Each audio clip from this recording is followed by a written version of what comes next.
Good morning, everyone. I want to thank you all for being here today. You have busy schedules and a lot of work, yet you have prioritized the worksite wellness program here. So today we'll be talking about how healthy eating can affect health at worksite. Just give you a gist about nutrition. It is the science that deals with digestion, absorption, and metabolism of food. That is the utilization of food in the body. So digestion, as you all know, it is breaking down of complex food into simple substances. Absorption, transfer of simple digested food into the bloodstream. Metabolism, chemical reactions which break down complex food into simple substances and release energy. Wellness is described as the healthy state of balance between the physical condition, the mental activities, and the biochemical reactions of a human. It's more than the food, actually. You know what happens is we keep on making decisions throughout the day.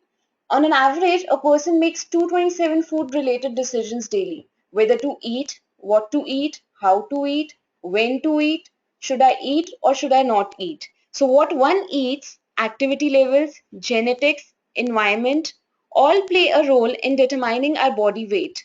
Adults spend a large portion of their waking hours at work and consume at least one meal a day there, in addition to snacks. Workplaces are an ideal environment to promote healthy food choices, right? So the decisions that are impacted by the knowledge, the personal situations we are stuck in, the social environment, our physical environment, and how food is presented to us. Sometimes we really don't like what is being presented to us, though we had something else in the mind, right? So think about it. Every time you see food, you make decision to eat it or not. The more food there is in the environment, the more likely any individual is to eat it. If the food has little nutritional value and lots of calories, it will contribute more to weight gain and less to health.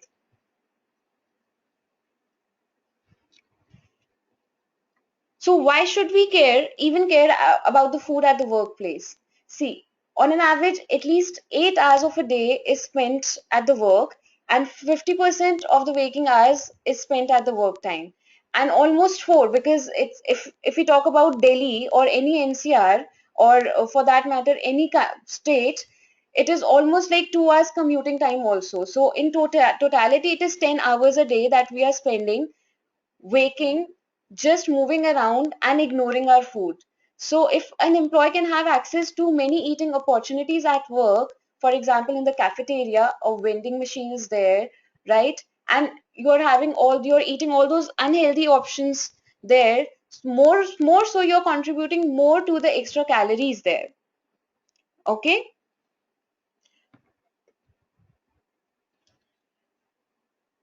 Most of us actually what happens is this all making decisions whether to eat food or not, it has been termed as decision fatigue.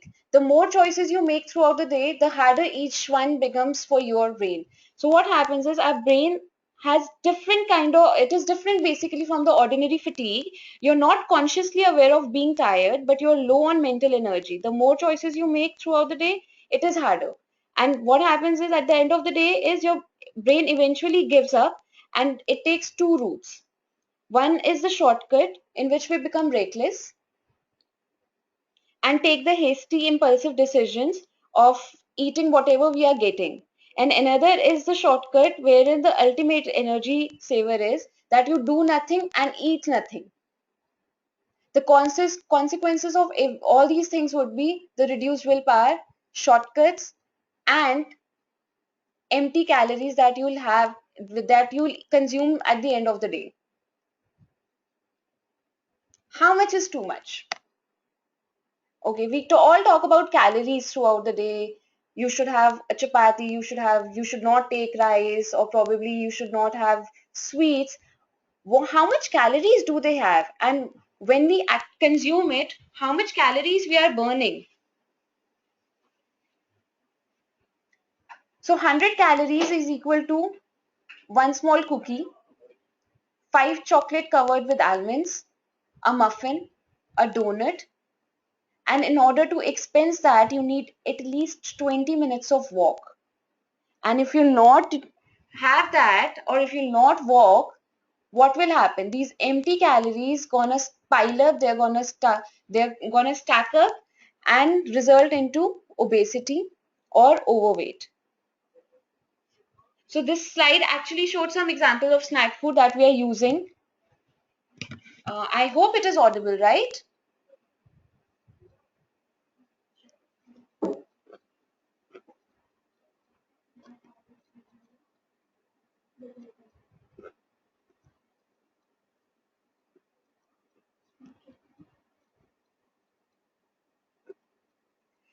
Uh, can everyone please just write at the question window whether it is audible or not, and whether it is clear or not.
All right, thank you everyone. Let's just proceed now.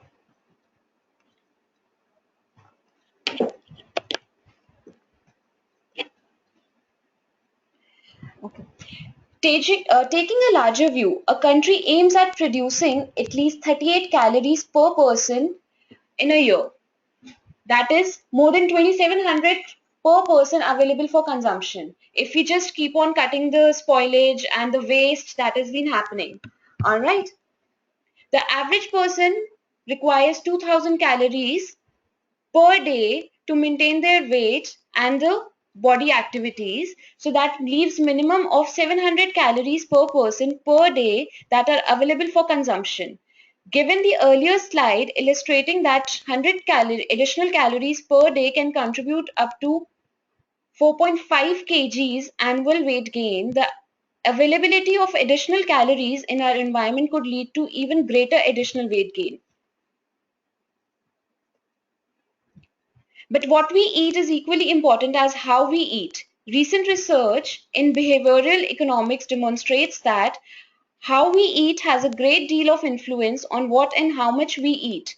Brian Wansink at Cornell University has done considerable research on various environmental cues like the size of plates, product placement, portion sizes, and distracted eating that all influences what and how much we eat. In fact, in one of his studies, they fed people a meal prior to viewing a movie in a theater where they passed out stale 3-week-old popcorns, and they observed that at the end of the movie, everybody was finished with the popcorn, right? So what I meant to say here is that when you're distracted, when your mind is not there on eating, you eat more and you eat what is being given to you. Okay. Building a healthy lifestyle involves both choices and actions. A healthier lifestyle can be accomplished with the choices and actions that you make each day. And it is your choice. Nobody can may force you, nobody can ask you to make a choice. And you have to start it from today. So let's just get energized. 8 tips for healthy eating would be A. Base your meals on starchy foods. Because why I'm saying here about starchy foods. So if you go to any of the hospital, you'll see people telling do not have starchy meals. 60% of your brain activity is because of the starch that you take. Sorry, right? So if you not provide your brain with the required glucose, your brain will stop functioning. You'll land up into confused state of mind. Second is eat lots of fruits and vegetables. Again, fruits and vegetables. I really doubt, because when I come across people and patients coming to me telling me, ma'am, we really don't have time to have fruits or vegetables, the normal general question I ask them, were you able to have a glass of soda? And the answer is yes. So if you can spend 5 minutes having a soda, why can't you spend 5 minutes having the fruits or vegetables? Eat more fish. Okay, for vegetarians, probably fish is not a thing. But for non-vegetarians, rather than going for meat, chickens, fish is a safer option as it is high in omega-3 fatty acids. Cut down on saturated fat and sugar. Saturated fat, okay. Fine, we are talking about saturated fat here. Cutting down means do not just completely debar it from your diet, but at least cut it down in your diet. But it is required as much as you take your olive oils, your mustard oils, or any other kind of oil. Why? Because they mimic the synovial fluid that is present in our joints. Eat less salt. That is important. We Indians tend to go overboard with the salt. And in a recent study, it has been shown the amount of salt or amount of sodium that should be consumed, we are going 20 folds more than that. And that is why you have low sodium salts now available in the market. So switch to low sodium salt and eat less salt. Get active and be a healthy weight. That is very important. Activity, we'll do it, we'll go for a walk, but not doing it. By thinking about it, you'll never get active. So you have to go out on a run and maintain a healthy weight. That is very, very important. Don't get thirsty. If you have that feeling that you're feeling thirsty, that means your body is already dehydrated. And the most important thing, do not, never ever skip your breakfast. So I'll be elaborating all these points. First, base your meals on starchy foods. We should eat plenty of starchy foods. These should make up a third of our diet as shown in the Eat Well plate. You might have seen the Eat Well plate. That is like it is divided into four portions, three portions. One, the major portion contributes on the starchy foods, right? The another one third portion is your vegetables and fruits, and one third portion is your dairy, which is high in your calciums and proteins. So starchy food, they are the major source of energy. And if you do not have energy in your body, slowly, steadily, you'll keep on getting dull. You'll land up in a confused state and you lose on your health. Why should we choose whole grain varieties whenever possible?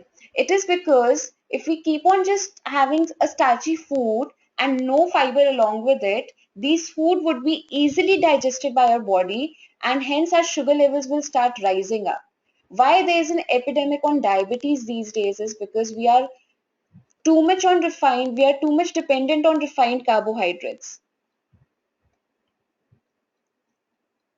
Most people need to eat more of these types of food, so try to include an item from this group in each of your main meals. How? Like, for example, in your breakfast, have two slices of multigrain bread or two stuffed chapatis.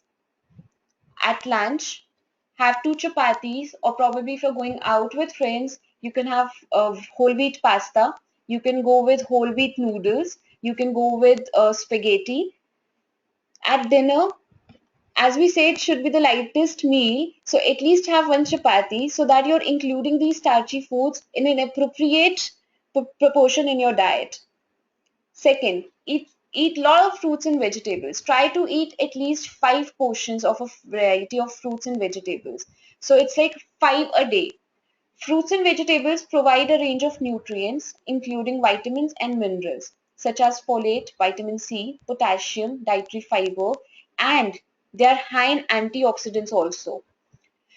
Everybody keep on hearing about cancers and all those things, vitamin C deficiency, less of hemoglobin. It is all because that we are not taking our daily dose of micronutrients.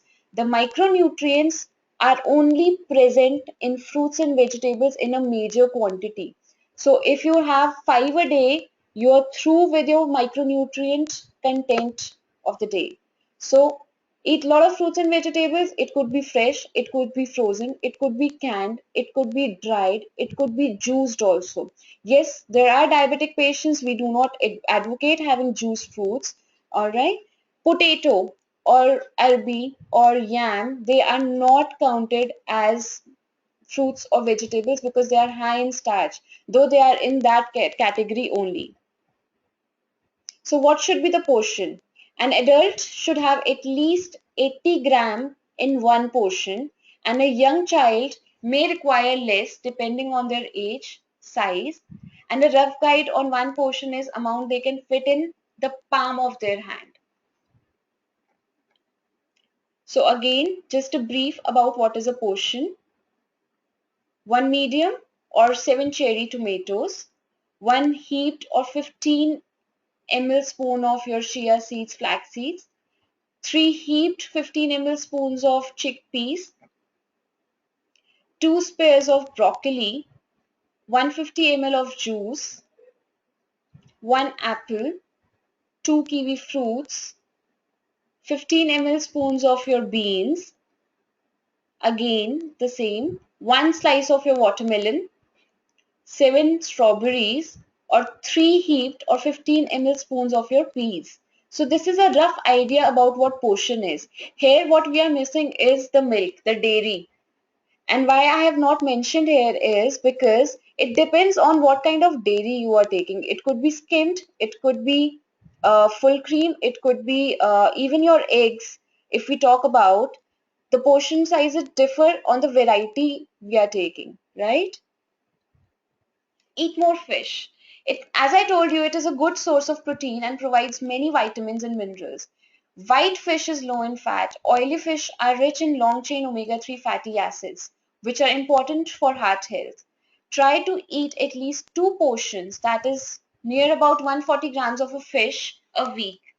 And make sure it is not fried. It is not deep fried. Okay, now the question might arise that if we cannot deep fry the fish or we cannot fry the fish, then how can we have it? You can just slightly steam it and saute it in a pan so that the nutrients of the fish are retained. If not that, what you can do is probably you can bake it, roast it, or grill it after filleting. Cut down on saturated fat and sugars. We all need some fat in our diet, but it is important to get the right type and amount. Otherwise, we all will land up into heart problems. So, cholesterol is the major problem that anytime, even if a 20-year-old person is going for a checkup, the only thing that comes in the report is their HDL levels are going down and triglycerides or the LDL levels are going up. Right? That is because we are not taking the right kind of fat in the diet. So it is very important that you include both the kind of fats, that is your saturated and unsaturated fats. But how and in what proportion, that depends again. So what I would advocate here is have 3 to 4 types of oil in the kitchen. Make one vegetable with one, another with another, another with another, so that you're getting the benefits of all the oils. Now, because olive oil is on the rage, so we are just consuming different kind of oils, and actually we are sorry. What we are doing is we are going low on the conventional are mustard oils and your ghee, but and we are shifting our focus to olive oil. But you know what? Olive oil has the least smoking point. So you cannot fry in olive oil. You cannot cook your vegetables in olive oil. It is best to use it uncooked. That is better. So desi ghee, a teaspoon of desi ghee, a teaspoon of mustard oil, a teaspoon of your refined oil, a teaspoon of your olive oil or canola oil or your rice bran oil is actually the right kind of combination that you should use throughout the day.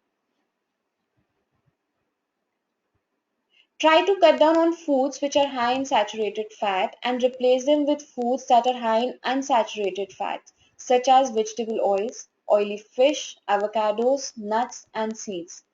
Do you know that most of us eat at least 20% more than the recommended maximum amount of the oils, and approximately 11% of your dietary energy should come from the saturated fats. So what we are doing is, again, I would like to highlight this, that we are going overboard with our oils. You really need to cut down. Too many sugar-containing food, drinks consumed between meals is associated with an increased tendency towards tooth decay, especially in those with poor dental hygiene. Food and drinks high in sugar include sweets, cakes, biscuits, carbonated drinks, and whatever we are taking in between. Because as far as I know, I haven't seen in my career any person coming up to me saying, "Ma'am, we take fruits in between," or "we take sprouts in between the meals." And the most important thing is, whenever you're going out to buy a packaged food, it is important to check the labels. How much saturated fat is there? How much sugar those food contain? If it is more than 5 gram of saturated fat in 100 gram of food, that means it is high in saturated fat. Thus, because anyways you're not gonna eat 100 gram of portion, you're gonna go over with 200 300 gram of portion. Thus, in one package portion, you're taking the daily dosage of fat, and when you'll have your other meals, you'll go overboard with your fat intake. More than 15 gram of sugar per 100 gram of food means that the food is high in sugar, and you need to cut down. You really need to cut down on the extra sugars or table sugars for that matter. Eat less salt. Maintaining a normal blood pressure is important for health. It is very much important because anyways we are dyslipidemic, our cholesterol levels are already high, right? Because of which our blood pressure is already on the run, it is already high. And when we go overboard with our salt, it makes it even more messy. So eating too much salt may raise blood pressure and lead to stroke and heart diseases. Approximately three-quarters of the salt in our diet comes from processed foods such as breads, breakfast cereals, soups, sauces, all the ready-made meals that we are taking, and what we add in our meals. And then again, we Indians, we take salt with our fruits, we take salt with our salads, we include salt in each and everything that we are taking. Sixth, get active and be a healthy weight. To achieve a healthy weight, we need to balance the energy from the food and the drinks with the energy we use up through activity. So it is very important to make a balance in between what we are eating and what we are deleting throughout the day. Being active can help maintain a healthy weight by using more energy. Being overweight or obese can lead to health conditions such as type 2 diabetes, some cancers, heart disease, and stroke. Being underweight could also affect our health. Do you know that there are at least that you require at least 60 minutes of physical activity to be healthy every day, not week. So any person in between 40, I mean if they are less than 40 years of age, they should go for 60 minutes run. And by run, I do not mean brisk walking all throughout. How you can do the activity is walk normally, increase your speed, maintain that speed, and gradually decrease it. Then again walk normally, increase, maintain and decrease. So this way you can have 3 to 4 laps of increased speed so that a lot of pressure is not there on your heart. And adults, that is more than 40 years of age, should aim to be active and achieve at least 150 minutes of physical activity in a week. So, what do we mean by being active? It could be brisk walking, it could be gardening, it could be using the stairs instead of using elevators, any recreational activity like dancing, cycling, skateboarding, playing, or sports like basketball, running, or gymnastics. Very important about water. We keep on asking people how many glasses of water you take throughout the day. And the most common answer that we get is, ma'am, when we wake up in the morning, we take at least 3 to 4 glasses of water, and then throughout the day, probably 2 to 3 glasses of water. But you know what? Having you are not camel. We humans are not camel that we are stocking up water in our body. So it has to be taken periodically. A. Another thing is, if you stock up your body with so much of water at one given point of time, what will happen? There would be too much pressure on the kidney, because kidney is the filtering organ of our body. All right. So around two-thirds of the body is made up of water. But that water we should take at least periodically. How I would advocate you to take water is, have a glass of water when you wake up in the morning. Have a glass of water 10 to 15 minutes prior to your breakfast. A glass of water half an hour after your breakfast. Again a glass of water before your lunch. A glass of water after your lunch. A glass of water before your dinner, a glass of water after your dinner, and a glass of water before sleeping. So that accounts up to 8 glasses of water. And in between, whatever you are taking is a bonus. Do not skip your breakfast. Eating breakfast provides us with the energy as well as some important nutrients that we need for good health. Breakfast can help to increase concentration, alertness during the morning. For example, a healthy breakfast of whole grain cereals or a slice of toast with low fat spread will give our body the energy and nutrients we need to start the day. So you might have heard, have your breakfast king size. Why it is said so is, already 7 to 8 hours while you were sleeping, you were in a fasting state. Your body does not have the energy to carry out the work throughout. So that is why you need to have the important nutrients in the morning in the form of breakfast. Some people skip breakfast because they think it will help them lose weight. But ultimately what results into is, in the daytime, they, after skipping the breakfast, they eat snacks which are high in fat, because the brain recognizes, when the brain is in a starving condition, the only thing the brain recognizes is anything which is high in fat or high in sugar. And if you pile up your body with high in fat or sugar food, it will result into weight gain only, nothing else. So what body says is that this person is not feeding me properly. So whenever you are not feeding me properly, and the next time you eat something, I'll pile that up. I'll store that up so that next time if you'll put me in a starving condition, I should use those stores. So it is very important not to skip your meals, not just the breakfast, but the meals as well. Sorry. Okay. 7 easy ways to start eating healthier at work. First is, ditch the junk. Empty all the calorie food that is around you, that is your chips, your wafers, your unhealthy snacks that are stashed in your desk. The less you are tempted by junk food, the healthier you will eat. Make time for meals. It's easy to forget to eat when you are slammed at the office. So block off at least 30 minutes each day to walk away from your desk and eat something. Bring leftovers. This is typically for those people who are working, who does not have help at home, and they are cooking their meals all by themselves.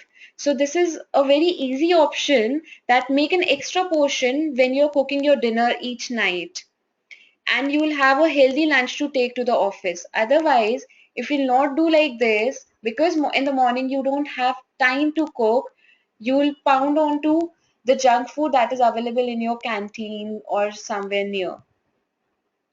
Plan your meals prior. If you know you're going to eat 2 to 3 meals or 2 snacks at the office, plan ahead. Coming prepared will help you avoid getting too hungry or indulging on unhealthy junk food. Keep snacks at your desk. Forget vending machines around you. Stock up your desk drawer with dry fruits, roasted snacks like muri, roasted chana, roasted bajra, roasted jwar, some granola bars probably, so that whenever you feel hungry, you are not going to a vending machine, taking a bag of chips and indulging into it. Another thing is, bring in a water bottle. That is very important. Start your day having a bottle full of water at your desk, so that throughout the day when you see that bottle, you'll be tempted to drink the water rather than when you are already dehydrated, right? Choose balanced snacks. When planning snacks for work, choose snacks with a combination of carbohydrate, healthy fat, lean proteins to boost your metabolism and feel fuller for a longer time rather than having a bag of chips. Healthy snacks for the office. Come to work prepared with healthy snacks and you'll improve focus, increase productivity, and avoid packing on pounds. Here are some food options that will help you feel satisfied at the office when you're not having your meals. Walnuts. Okay. Probably there's a myth revolving around walnuts that it is too hot to eat actually. But walnuts, they're high in heart healthy omega-3 fatty acids and antioxidants. Probably a handful of walnuts would help you satisfy the hunger that is there. Apples, they are loaded with pectin, which helps suppress your appetite. So eating an apple midday helps control blood sugars and also helps in weight loss. Greek yogurt. Greek yogurt is actually nothing. It is when we just strain the yogurt, we strain the whey protein out from the yogurt. It is known as Greek yogurt. It is better than the normal yogurt in such terms that it has twice as much protein as the regular yogurt because you're already straining out the whey out of it. Alright, and it contains healthy bacteria known as probiotics to keep your digestive tract healthy. Green tea. Okay, there's a lot of rage around the green tea that have 3, 4, 5, 6 cups of green tea a day. But when you'll keep on having green teas, mind you, you'll not have time to eat food. Because what happens is the tannins that are present in tea, they suppress the hunger. And when the signal is not reaching to your brain that you're hungry, then you'll not eat, and at the end you will binge at night. Probably when you go back home, you'll binge on those namkeens and snacks and papads that are available. So it is generally advised not to have more than 2 cups of green tea, which is already packed with a lot of antioxidants. Oatmeal and blueberries. Just what you can do is, since oatmeal is a complex carbohydrate, so it provides you with steady and long-lasting energy. So, and it helps you to feel full for a longer time. So you can add blueberries to your cooked oatmeal, which are packed with nutrients that help you promote the brain function. Spinach salad. Mix up a fresh salad with 2 cups of spinach, which is high in magnesium, so that you know your body is working. Most of the time, people say that we sometimes forget things, we have cramps, we have body aches. That is all because that your diet is not high in magnesium. Most of the Indian diets They are too low in magnesium. So a spinach, probably a cup of spinach, now it is winters, you will get good amount of spinach in the market. Market would be flooded with the spinach. You can at least in the winter's time have a cup of spinach on a regular basis. Oranges and almonds. That is one thing to keep your body hydrated. And oranges is almost available round the clock all the season in India. So the best thing is, even if you do not feel like having water, you can have an orange, and you can have few handful of nuts, almonds. That is gonna keep your body hydrated. Carrots and hummus. Hummus is nothing. It is basically the chickpea. Uh, what do we say? It's chickpea, grounded chickpea powder, basically. So when you add little bit of water to it and season it with herbs, you can have it with long cut carrots. Again, it is a very healthy option that you can just carry your chickpea powder to the office, add little bit of water, spice it with some herbs, and with carrots you can have it. And it's a very good option even for your mid meals. Low-fat cottage cheese, yogurt, granola bars, and cherries are the few. What to eat before the big day? Okay, eating a balanced meal and hydrating before the start of a busy day could bring a difference between a career-changing presentation and an embarrassing flop in front of your bosses. So, a way, just a three simple step thing that the night before, if you feel anxious, do some light stretching and read, but minimize or avoid taking alcohol or overindulging in the food. While a drink may help, you may fall asleep initially, but it disrupts the normal cycle, sleep cycle. So do not go overboard with the food or drinks at night. In the morning, what you can do is when you sleep, what happens is when you sleep, the levels of the body stress hormone, that is cortisol, that rises. To bring your cortisol level back in balance with a healthy breakfast of high carbohydrates. So you actually need to have a big king size breakfast to bring down your stress hormones down. All right. So it can include probably a portion of carbohydrate, one portion of lean proteins, that could be your milk or fish, or probably a slice of chicken, and healthy fats. Carbs are vital in this process. Why? Because as I already mentioned, that carbohydrate, the brain food is carbohydrate. 60% of the food that is taken up by the brain is carbohydrate. Throughout the day, drink a tall glass of water first thing in the morning and keep on drinking all day. So this thing is going to keep your body calm so that you can carry out your work without being anxious, without being too nervous about the presentation or probably your other stuff. So your prescription to thrive is, first thing, nutrition. The three pillars is the nutrition, physical activity, and knowing your numbers. So nutrition is by paying attention to the portions. When eating out, consider splitting an entree or your meal. Set regular times to eat, 3 meals and no more than 2 snacks per day. Limit your saturated and trans fats. Increase daily intake of fruits and vegetables, at least 5. So as I already told you, 5 a day should be the aim. Since fiber can increase the feeling of fullness, aim for at least 2 to 3 servings of whole grain food per day. Limit sweetened beverages, drink water or non-fat or 1% fat milk. For physical activity, take the stairs instead of taking elevators whenever possible. Purchase a pedometer or download an application now, because it's a smartphone generation. So download an application called pedometer and aim for at least 10,000 steps per day.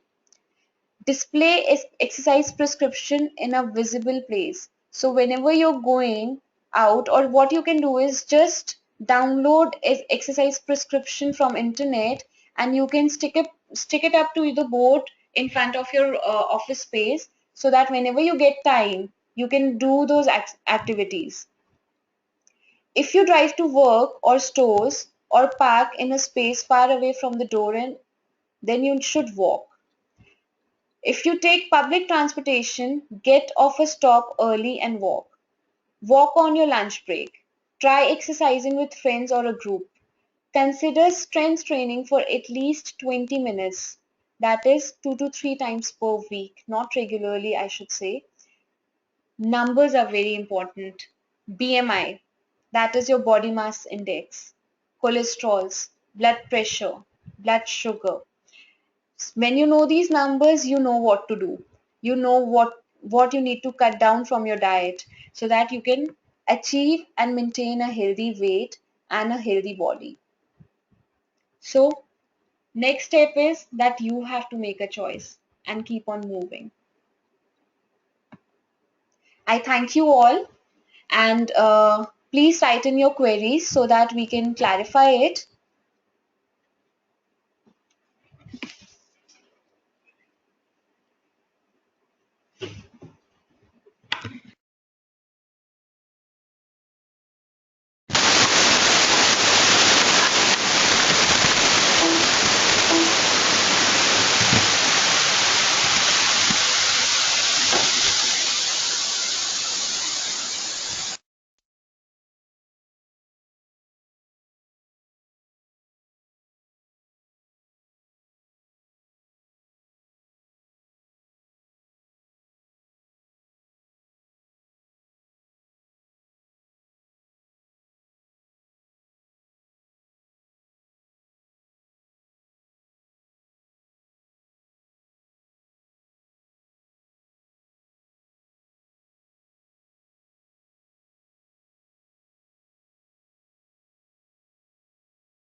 So, ladies and gentlemen, we are launching our. We are actually trying to capture small feedback from you who have attended the session. You will be looking at the question on the screen, and you will also have options from which you can choose. The results will actually reach us. Thank you. In the meantime, you can also uh, keep on entering your questions or queries in the questions window as usual. Thank you.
So thank you so much for the feedback. We have one more question that we request your responses. Please say type it in the questions window. The question is, what other health topics will you be interested in to listen from the CII BHB webinar series? I repeat the question. What other health topics will you be interested in? Now, we are now moving into the next segment of the program, that is the question and answer session. So, I see a lot of questions here, Vartika. Uh, yeah, Okay, this question is from CY Kushala. CY Kushala. Uh, how much is the normal range of BMI Indians? Yes, it is in between 18.5 to 22.5 now, because already the obesity in Indians is rising. So we do not keep it as 24.9.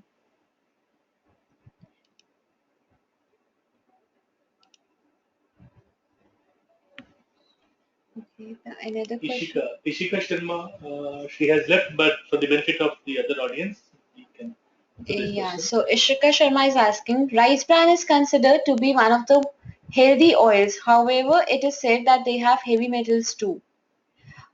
Yes, actually, rice bran is high in oryzanol, though it is one of the good oils which has good combination of omega-3 and omega-6 fatty acids. But still, I would advise you not to take it for a longer time. Keep on changing your oils. That is very important. Anita S is asking a question: how to increase weight? How to increase weight? All right, and don't stock up, don't pile up on carbohydrates. That is very important, because when one is asking to increase weight or they desire to increase weight, what they do is they keep on having food which is high in carbohydrate. Rather, have food high in protein so that your muscle mass is being built up in your body, and then you will achieve a normal weight first, and gradually your weight will start increasing. A question from Ajay Kumar. Is it possible for you to share the presentation through email? So I would like to mention here to all our attendees that we have recorded the session and we will be uploading this into our knowledge management portal, that is www.mycii.in, and we will be sharing the details of accessing the recording with all our registrants, irrespective of the fact whether they have attended the live session or otherwise. So over to the next.